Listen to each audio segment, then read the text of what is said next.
Hi, I'm Karen, and I have primary lymphedema. Today I'm going to be talking about careers and lymphedema. Now, for some people with lymphedema, it's not that big an issue. Like I have hereditary lymphedema, so I have brothers, sisters, nieces, aunts. A lot of people with lymphedema in my family, and some of them have no issues whatsoever. I have sisters who are nurses, a niece who's in the military, a nephew who's in construction, a brother who was in truck driving. Now, truck driving was very, very hard on his legs.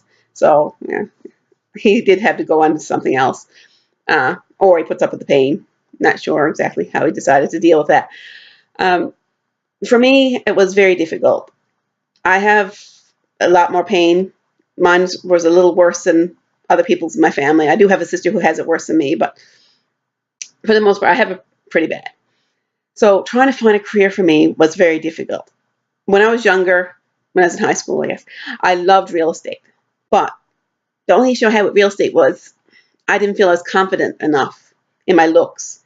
Because people in real estate love their looks. They have their photos everywhere. I don't know. They love getting their photo taken, it seems. And from pins, the signs, they had their photos everywhere. So I said, okay, that's definitely not me. I hate getting my picture done. I hate seeing my pictures. So I said, okay, so I can't be a real estate agent. So then I went on to university planning to become an accountant.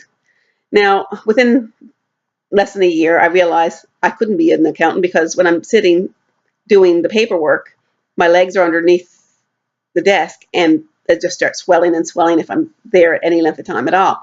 So I said, okay, that's not working for me. So I got to really figure out what I'm going to be. So then I did what did I do next? Then I decided I was going to be a teacher. But now I really wanted to be either like a preschool teacher or primary, kindergarten type of teacher. But again, the lymphedema sort of held me back. I was a bit too nervous that if my legs got worse, I'd have a hard time keeping up with the smaller kids. So I decided to do grades 4 to 6, teach grade 4 to 6. Once I got my education for that, I realized that's not what I wanted to do. That's not the age I wanted to teach. I wanted the young ones. So anyway, I decided, okay, that's not for me. So then I started working at a sheltered workshop for mentally challenged adults. That worked out really well. I worked there for many years. I could sit or stand whenever I felt like it. Uh, I was pretty free to do what I wanted to do, and physically, it worked for me. Eventually, after a few years, it was starting to get a little harder for my legs. Like, even though I was free to sit and stand and walk, I couldn't elevate my legs, so I still sort of on them all the time. And so my legs were hurting a lot by the time I got home from work. So I also started at that time taking care of mentally challenged adults in my home as well, mentally and physically challenged adults in my home. So they live with me, sort of like fostering. And that actually worked out well because it's at home, so I can put my legs up as well. It worked out good. And I'm still doing that, to tell you the truth. Then I opened up a used bookstore. Um, that was, well, I'm still doing the fostering for the mentally challenged adults. I had the bookstore as well. And that worked out. I had that for 7 years. It was physically demanding, but I could sit and stand whenever I wanted to. I could even sit on this floor if I wanted to elevate my legs. And people didn't really think much of it because, it's a bookstore. You're sort of a little bit eccentric, but people knew who I was. It worked out really well until my health started getting worse. And one of my people that I cared for, his health was getting worse. So I had to hire people to come and take care of the bookstore. And after a while, I realized that was costing me too much money, and I was actually losing money. So I ended up closing the bookstore and taking 2 years off of doing, like, basically did nothing. I was sort of housebound. I wasn't really bed rest. I was in the house with my legs elevated for 2 years, and until I realized that this is not what I want. Like, this wasn't living, this was existing, and I wanted more out of my life.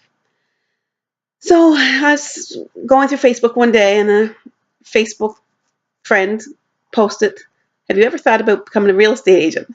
And I said, yes, I have. I've always wanted to be a real estate agent. But I still had a little issue of, looks thing. But I did contact Angela, and gave me all the information, and then she introduced me to my broker, Scott. And it seemed like it'd be something I could do. And still wasn't sure about the photograph thing. And so I said, okay, let's do this. And I did the course, passed the test first time, yay, because a lot of people don't. Anyway, I did pass the test, and I've been a real estate agent for 3 years now. I'm still having issues with the photo thing. It's hard for me. I hate getting my photos done. I definitely don't want to see them on a pin. I don't. Okay, this is what happens. This is what happens when a real estate agent doesn't like getting their photos done. Yeah. You have cards that look like this. Yes, I'm a doorknob. My for sale signs look the same. There's no pictures of me. Now my broker is saying, Karen, you're starting to get known, well, for lymphedema stuff, and my face is being known. I've been on the news quite a few times, and I'm doing a lot of being a spokesperson for lymphedema. It's time to get my face out there to know that I'm selling real estate too. But I still find it so difficult. Like I try to get photos done, and as soon as I get them back, I'm like, whoa, no, I hate them. So, but real estate is really working for me. I can sit and stand whenever I want.